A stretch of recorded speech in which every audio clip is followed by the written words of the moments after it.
This conference will now be recorded.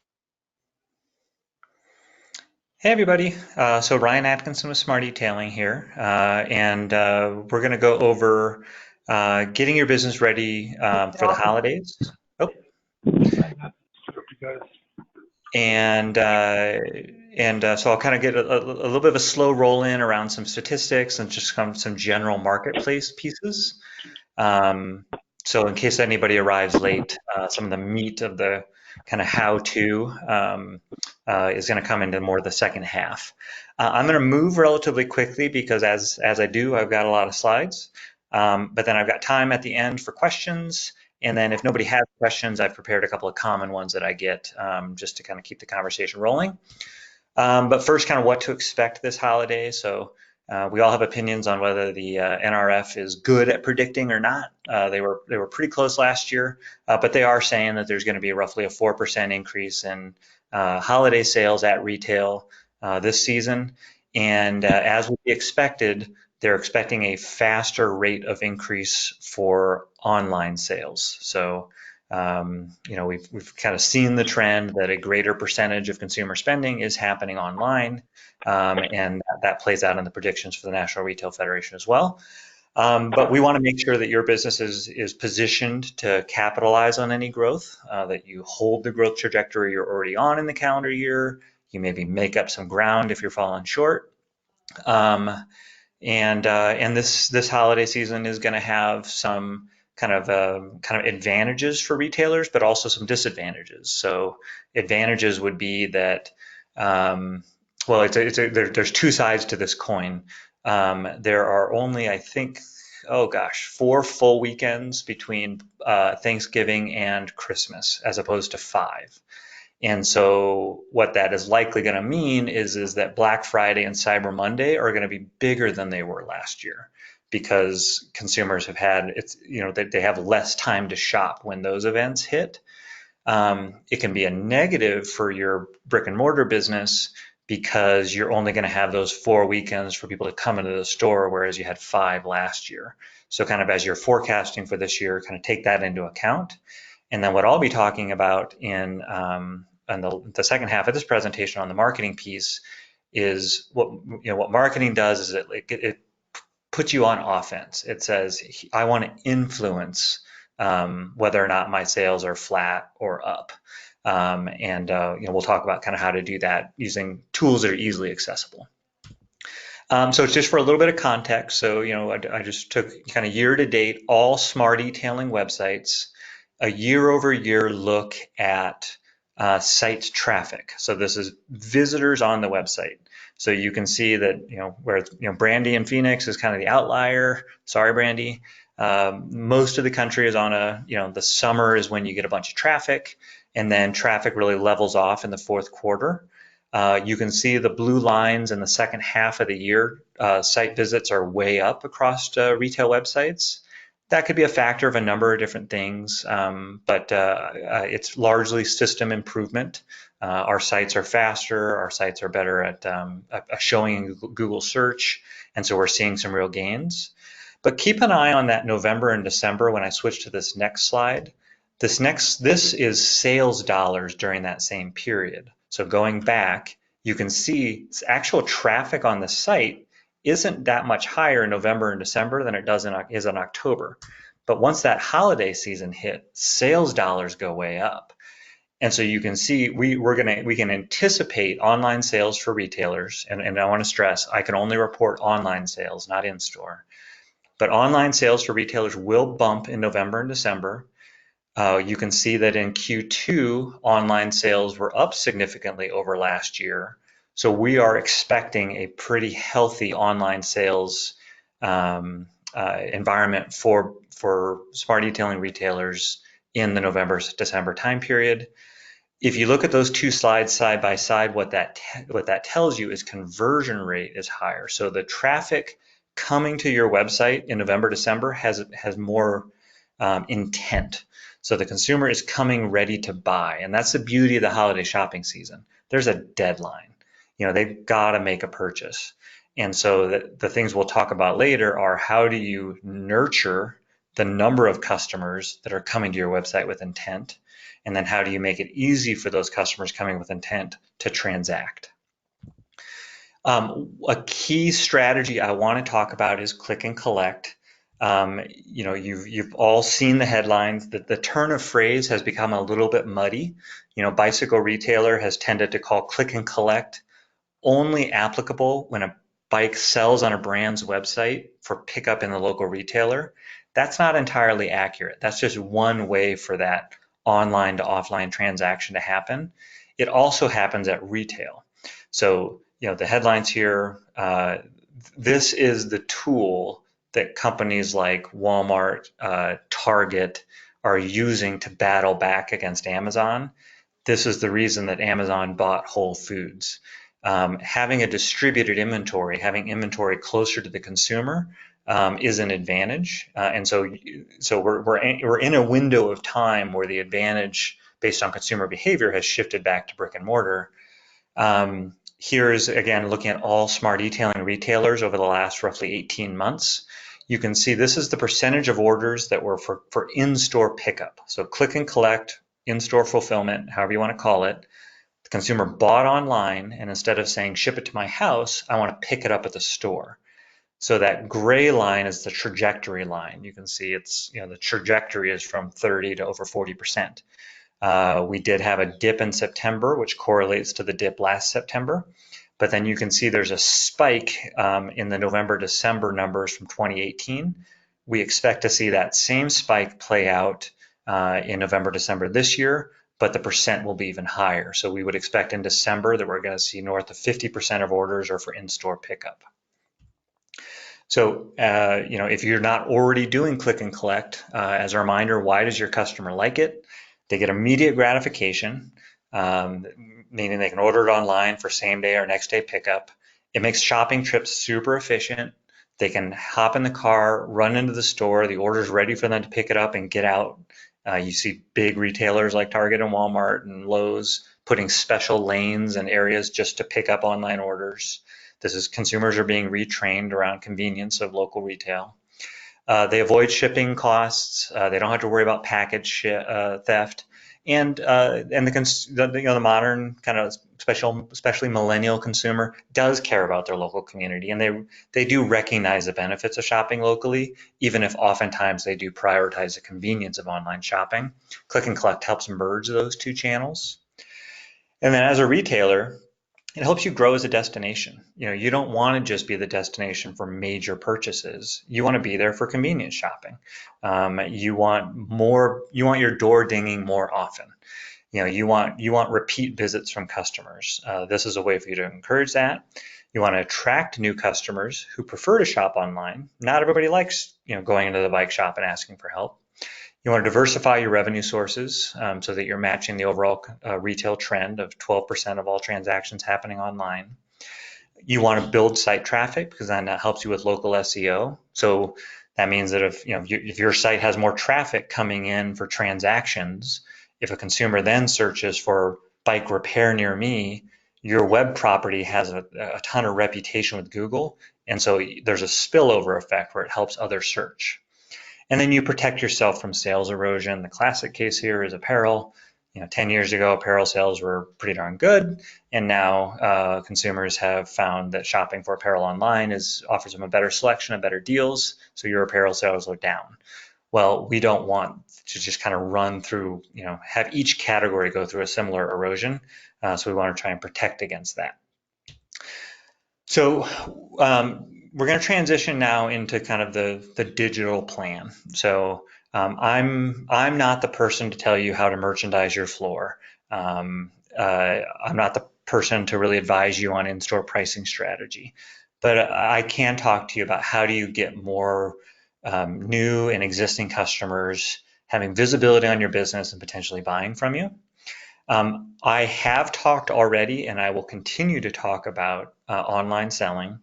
I want to remind you that the majority of bike shops are doing 95% or more of their business from their brick and mortar store and only 5% online. That holds true. Our strategy at SmartEtailing is committed to that. We want to drive traffic to your store So customers walk in and say, hey, I saw you have this bike. But if a consumer wants the convenience of buying online, we want to reduce that barrier and make it easy. For some perspective, 30% of our bike shop customers still do not have their shopping carts turned on. If you're one of those customers, please give us a call and let us talk to you about your options. The best way I can serve your business is to help you reduce friction, make it easier for customers to buy from you. So moving on to marketing, this is kind of content marketing 101. So this is what our team uses both for marketing our business, but also marketing bike shop businesses. So what content marketing is it you build something called a pillar page or pillar content on your website. So that's the center of this cluster. And in the scenario around holiday, you might build a pillar page for holiday sale or gift guide or Black Friday. It's a dedicated landing page that provides a lot of information to a consumer so that it gives you the freedom to be very Spartan in the information that you meter out through the other channels, email and social being the two primary. But you're leveraging each of those other channels to drive traffic, consumer eyeballs, to that pillar content on your website to either transact online or come into the store to buy. And I would encourage you to just blur the line. As far as a modern retailer, my belief is that you should consider your online store as just another cash register. You've got one at your cash wrap, you've got one at your service desk, you've got one on your website. Wherever that sale closes is of no consequence to you. You just want to close the sale. But that pillar content, the website is the center. And think about it in terms of call to action. Why we do this. Ask why aren't those arrows all pointing directly at the physical store? And that's just because it's not, the market isn't the same today as it was in the 90s. In the 90s, you had a Yellow Pages ad. And you wanted, and if a customer would flip to the Yellow Pages ad, they would see that there was a bike shop near them. They would go to the bike shop and get informed. Well, today that call to action just doesn't work as much. To send an email out and say, we've got all this great stuff, come visit us. You know your own email numbers. 20 to 25% of people open them. 5% of people click on something. So if you're firing off messages and there's a really big effort on the behalf of the customer to engage with your messages, they have to get in their car and drive to the store. You're adding friction. You're making it hard for the customer. If your first call to action is to get them to take one small step, click a link, go to the website to learn more. Your click rates are going to go up and you're going to get more engagement from your customers. So think about that. Your website for 95% of your customers is going to be a gateway to your store, but it's a small step to get them into your store. So we're going to talk about each of those four clusters at the top. We'll start with the website and then we'll move through the different ways that you're going to drive traffic to that website and ultimately close sales. So first on the website. Just a couple of simple bullet points here, and these are action items. I'll share a PDF with Brandy after the show so that you can see this. But first and foremost, refresh your website homepage. So Google does monitor how often a site is managed. So that just simply the act of going onto your website and saving changes, Google sees this is an active business, and that helps you. But more importantly, too many bike shop owners see their homepage as like a set it and forget it sort of a situation. I've got one marquee at the top and then I go immediately into my services, maybe show a couple of popular bikes, talk about financing. And the only thing that ever changes on my website is what's in that marquee image up front. You remember that the traffic coming to your website has a ton of intent this time of year. Use that kind of upper portion of your website to give a mix of messages that are highly relevant to the people that are coming. Get them shopping popular gift items. From moving on to the next item, this is what merchandising is. So what are the things you're going to put on your homepage?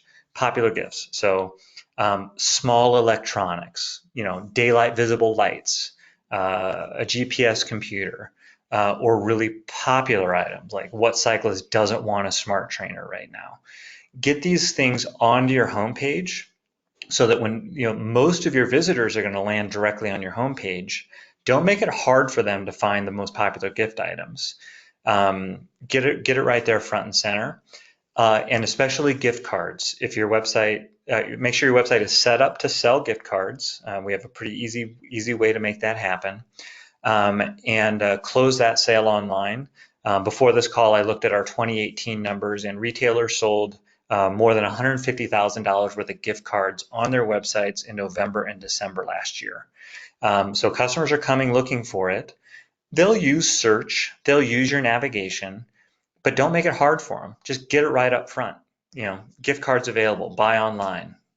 Just make it super simple. Also promote click and collect. Just because you have the service doesn't mean customers know about it. So make sure your visitors know, hey, you can shop from the convenience of your home, and we have free in-store pickup. So it's super easy for them to shop whenever they want, and then just put your shop on their route as they're kind of running through all the different stores that they're going to hit or come by on their way home from work.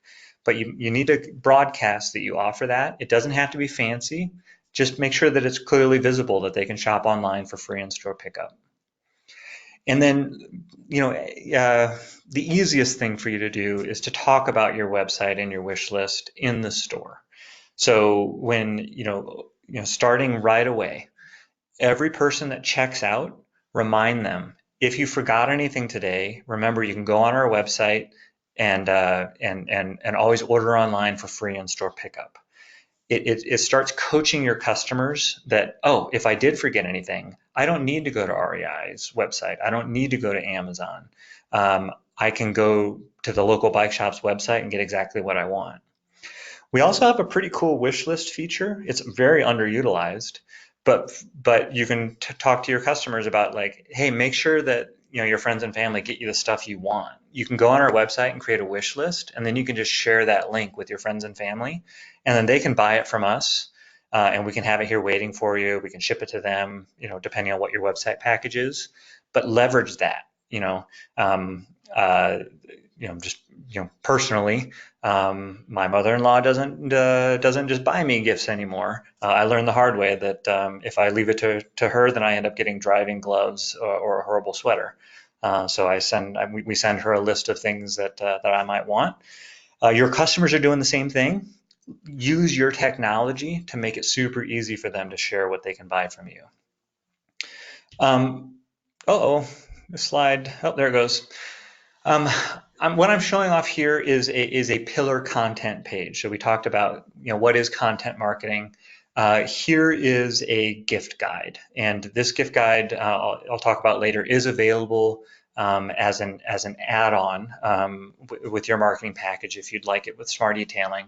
But also it's built with default tools. So if you don't want to buy it from us, you can easily build this yourself. So a couple of things that we called out is we used our featured items feature and then labeled it as hand-picked holiday gift ideas. So you can do that super easily yourself. Go on your SmartEtailing website, just search by your in-store SKU for the things that you consider popular gift ideas.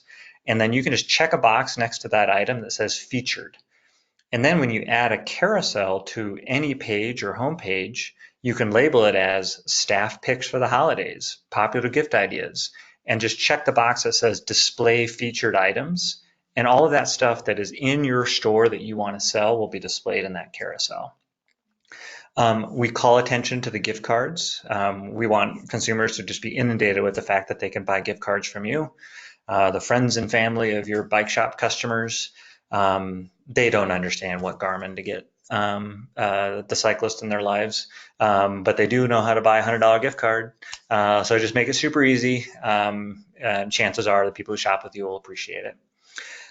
Get people shopping bikes. You can see on this sample that we do that a number of different ways. We help people enter the bikes via category, mountain bikes or hybrid bikes, but then we also put a carousel on there and filter it down to in-stock bikes within a certain price range, or you can select it to certain categories. Really easy to do that with kids' bikes, which of course would be something that would be valuable to display this time of year, or e-bikes, which are, there's got to be a lot of interest around it. And especially when you get into high dollar items like e-bikes, make sure you stress the fact that you do have financing. People are spending a lot of money this time of year. It's hard for them to go out and buy a bike at the holidays, but if they can split that up into smaller payments, they're more likely to do that. So highlight that on your webpage.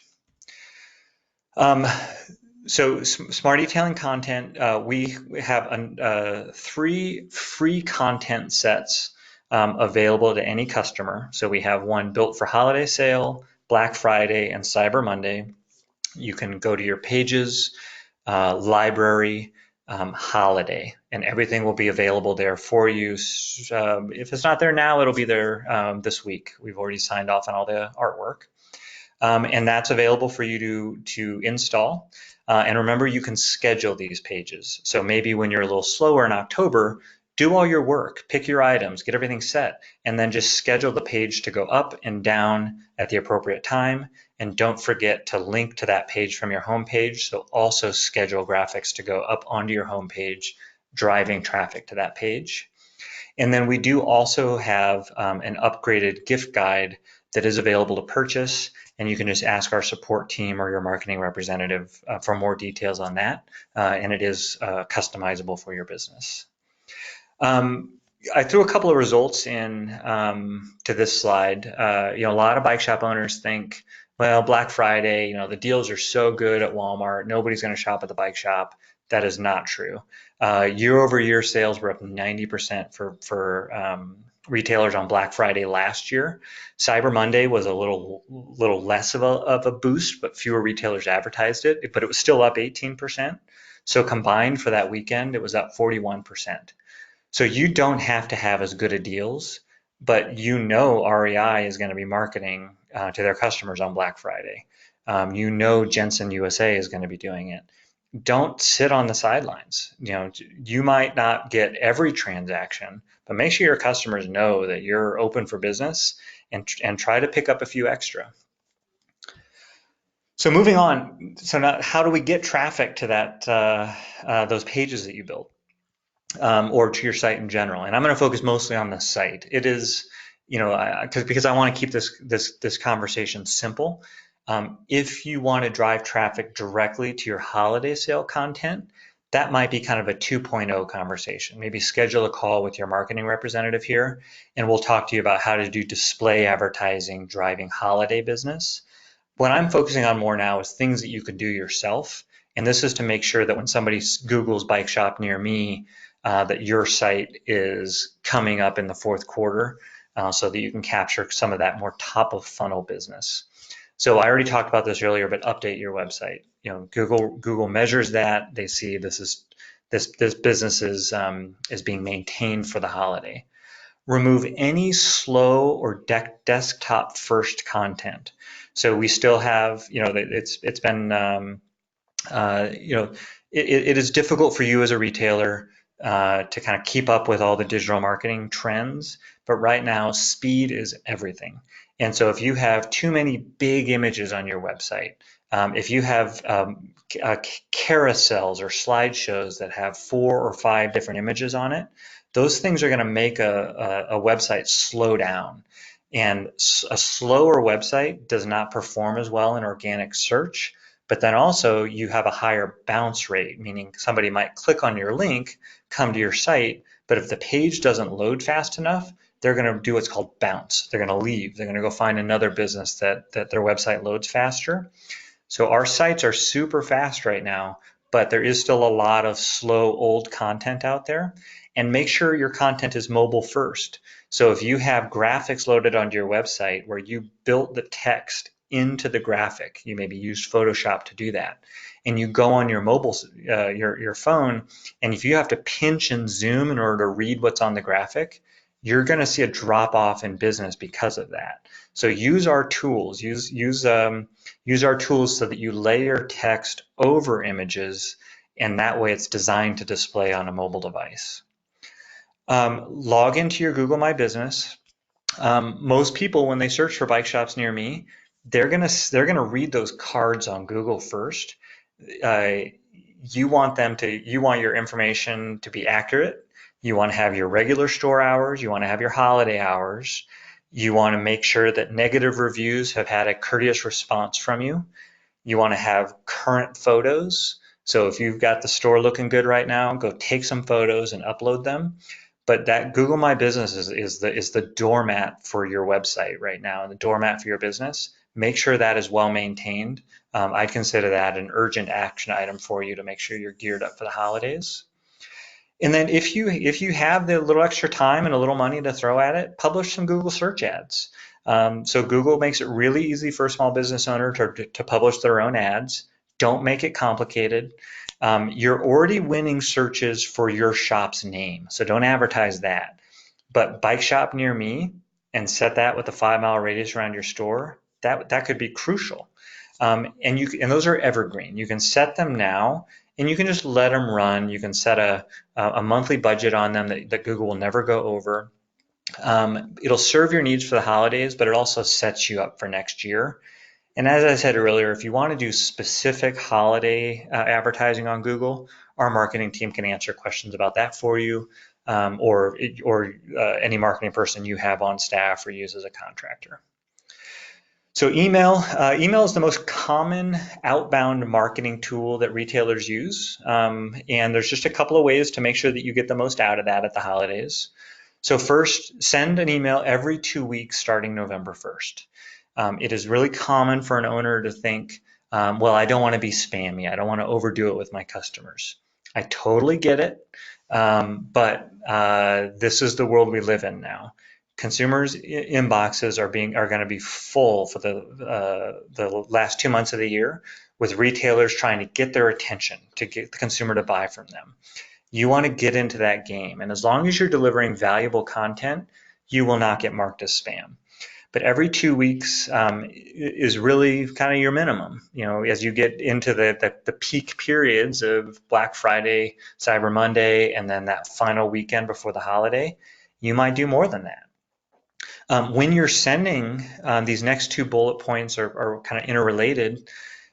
Feature popular products or categories. So if you've just got this daylight flashing tail light that is just the hottest thing and you can't keep them in stock and you've got a full case in the back, make that your most popular item. You stay safe when you ride. That's a great message to get people clicking on your email. Categories, kids bikes for all ages, electric bikes, the latest electric mountain bikes, whatever it is. Pick something that is your focus. And so that's where the second point comes in. Diversify your message. So if every 2 weeks you just send the same email that says holiday sale happening now or gift guide available, why is a customer going to click that? Your subject line should be relevant to a category or a product that you think is going to be compelling enough to get the consumer to open the email and then ideally click on it. And then when it comes to that click, I'd say one of the biggest missed opportunities I see with our customers is when I go into their reporting and I see, where does inbound traffic come from? I don't see nearly enough traffic coming in from email.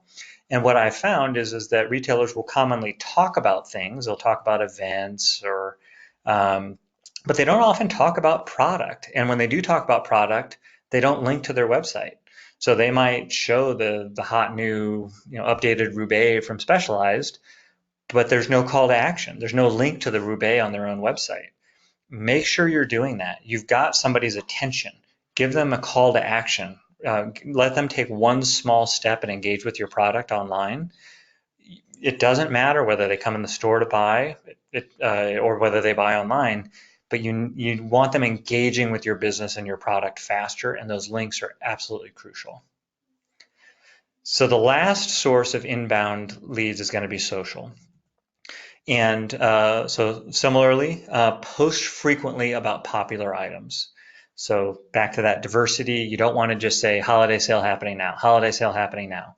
You want to use pictures and videos. You want to walk around the store, snap a picture of that light, snap a picture of your display, Snap a picture or shoot a little video talking about the new e-mountain bike that you've got in stock.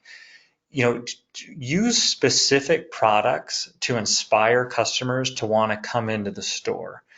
That is more effective than you just kind of screaming from the rooftops, I've got a sale, I've got a gift guide. Use your products to lure people in, because that's ultimately what people are doing this time of year is they're buying products. Um, Remember that Facebook has they went public a number of years ago. They bought Instagram. Part of them going public was they needed a monetization strategy, and that strategy was to make to what they did is they suppressed the organic reach of businesses. So when you make a post on Facebook, maybe only less than 10% of your followers will even see your post in their own feeds. And so if you've got something that you want your customers to see, you need to boost those posts so that you force your way into the feeds of more of your followers. This time of year, it's a great investment. Um, you use Facebook to boost on both Facebook and Instagram. So you'll make a post, you'll click the little, I think it's little three buttons in the upper right, and it'll say boost this post, and then it's super easy user interface.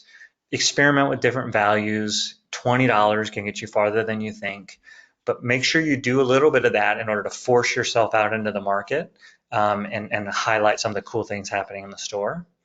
And then same thing, when you post about the thing on your site, give them something to click. Because if you say, I've got this awesome new e-bike, come in and check it out, that is a call to action, but it's a big call to action. If it's, I've got this new e-bike, check it out, and check it out links to your website where they can actually interact with the product, you're getting people farther along your sales pipeline. That's it. I'm ready for questions. If nobody has any, then I've got a few that I can give. But I guess Rochelle or Brandy, do you want to moderate any questions? Yeah, we can do that. So we've got a question. Is it a good idea to offer a unique gift to your area, like trail-specific t-shirts to draw that web traffic into your store? Absolutely. I love that idea. Yeah, shop jerseys, special t-shirts that you've done. Or even if it's not just that, if like like what's the you know XYZ tire company has a new rubber compound that's just killing it at the local trails. Like everybody's getting this tire. That localize it is could be really big for you. All right. What is the best time of day and week to send emails out? Is there an ideal time? Yeah, there is. And let me think. This has shifted. I want to say the ideal time is like Tuesday at 2 p.m. But if you generally think kind of weekday mid-afternoon. So it's unfortunate for the employers of the world, but uh, people with desk jobs get really bored mid-afternoon. And so even if you send an email in the morning, your opens will tend to be higher in the mid-afternoon on a desktop. So that is going to be your best time to send.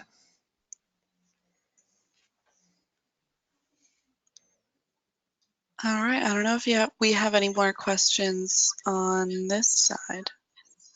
So let me burn through a couple here, and if you think of any more, then we'll kind of pause at the end. So when should I start marketing? November 1st. Holiday shopping is starting way sooner than it did a number of years ago. So start marketing things like gift card, gift ideas, hot products November 1st. Um, and then do a little ramp up period around the Black Friday weekend, and then again into your final weekend.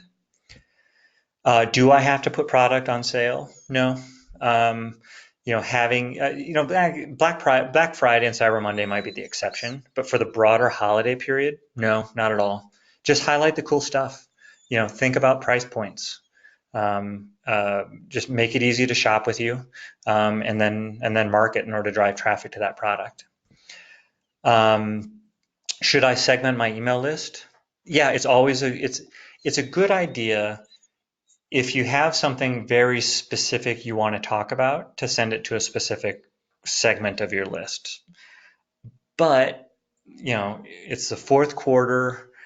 Um, you probably don't have time to do a bunch of work in your point of sale system to try and figure out how do I want to segment. I would be sending to your entire list for all those emails we talked about during November and December. You're going to end up having a little lower open rate, but the number of people you actually have engaging with the content will be about the same as if you were to segment the list on the front end. So segmentation is always a good idea. Any marketer will tell you it's good, but you're a small business owner who doesn't have a ton of time. And so I would say build emails, fire it off to your whole list, and just make sure it's valuable so people don't unsubscribe. Do I have to do Black Friday? Nope, not at all. But at the same time, I still think it's a good idea. You don't have to pick a bunch of stuff to put on sale. Just offer up a coupon. Buy one, get one. Those are super popular now, and you can kind of have a pretty compelling discount value without really hurting yourself that bad. So whenever I talk about margin, I know it's a tricky conversation, but if you do something like, buy one, get one 50% off socks, you're taking a 25% margin hit on each of the socks, but you get foot traffic into the store, you give your salespeople an opportunity to upsell. So I would consider doing something like couponing in order to try and drive some traffic. You can also build coupons onto your website. And so give it a shot, or I encourage you to give it a shot. Anytime you discount, it hurts your margin. And so you do have to make that up with an increase in transactions and upsells. So make sure you have a plan to do that, and you're coaching your staff or your website is set up, whatever it is, to make sure it's worthwhile profit to be had on the sales. And then what about Cyber Monday? Same thing. Not that many retailers are doing it. The ones who are doing well with it. But this is one that still just really hasn't taken hold super well with bike shop owners or with bikes in general. But you never know. This might be the year. So if you've got the time, if you're doing business on your website, give it a shot. You can always drive traffic to sale pages that leverage our supplier sync feature. So you can be selling things like sale bikes out of suppliers' warehouses. So you don't necessarily have to mark down your own inventory, or you can have a closeout section. The same can apply from any supplier that uses our supplier sync feature. QBP, BTI, Holly, Specialized Giant, Trek. You can just drive a link to the closeout section. Not all product will be in stock locally, but the consumer can find great deals. Is Small Business Friday effective? I found that some retailers are super passionate about it, but we don't see any bump in actual sales on our system. So I tend to think it's a little bit more of a warm and fuzzy for small business owners, but consumer response doesn't seem to be great. And that's it. So any other questions from the audience? We do have one. Are there some things I Sure. can do with my website to use it as a tool in my store? How do I get my staff to show it off to customers? Oh, I love that. That's a great question. Thank you. So I see that planning out one of two ways typically in the store. Either an iPad or two, or a kiosk. And so whichever method you use, it's coaching the staff. So we'll pick on a helmet. So there's first the reactive coaching. Customer says, "Oh, that helmet fits great. I wish you had it in blue." What you don't want to say is, "Oh, I can special order you the blue." The customer turns around and walks away. But if you say, let me pull up our website on this iPad. Yeah, it looks like we have the blue in our warehouse. Would you like to pick it up at the store, or would you like me to ship it to your home? So get that iPad out in front of the customer when you're standing in front of the helmets, and just show them how easy it is to go to the search bar, search for the type of helmet they're looking at. It'll pull it up. It'll show the customer that all the color variations, all the size variations are all right there and super easy to buy from you. The more proactive way is to have a kiosk, much like you commonly see in like a fit area. and have your website up on that. And as you're walking a customer through your mountain bikes to start off with, you might, you're saying, okay, so you're in looking for a mountain bike today. I've got a selection of product that I choose to show on my sales floor, but I have a limited amount of space. So let's talk about some of your different options, and then we can go over to my website and I can show you this larger selection that I have. So each of those two methods are good ways for you to leverage an expanded inventory and the technology of smart e-tailing to help close more sales from your sales floor. Great. I believe we have one more. Do you have any advice for building your email list? Yes. So first, in the store, ask for your email first. So when a customer's ringing through, so first, always ring through on a customer record.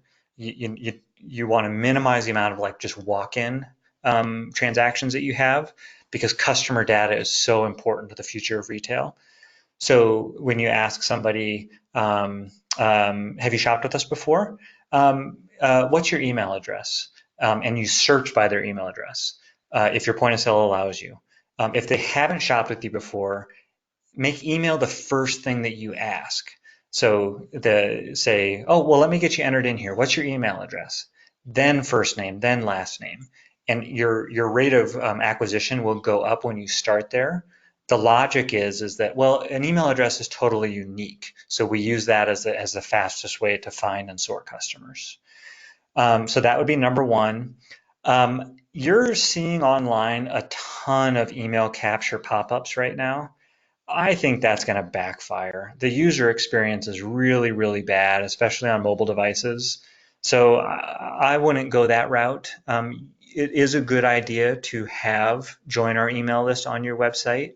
You can have what's called a short form where all they have to do is enter their email and hit submit. Or you can link to a page where it's embedded. But that in-store at the register is number one. Second would be from your website.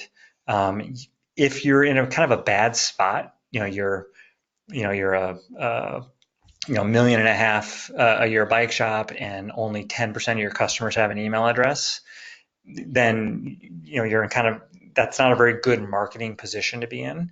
So you could consider doing like a contest on social media where somebody enters into a contest, and by entering they subscribe to your email list. You can start doing some more kind of proactive online activities to try and get your subscriber list up. Perfect. I don't see any more questions, so I think we're about done. Great. Well, thank you everybody for your time, and good luck this season, and feel free to find me directly if you have any follow-up questions. Perfect. Thank you so much. All right. Take care, everybody. Bye.